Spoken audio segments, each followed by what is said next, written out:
नमस्ते गाइज, मैं आप लोग के बीच एक भजन लेके आई हूँ। अच्छा लगे तो कमेंट में बताइएगा। भगती में आई है भगवान है सवरी के घरमा।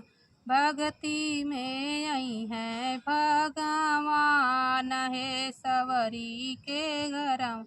झारी झारी के सिया सवरी फूलवा सजावत रहनी।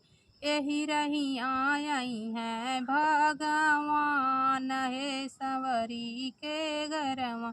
यही रही आई है भगवान है सवरी के घरमा।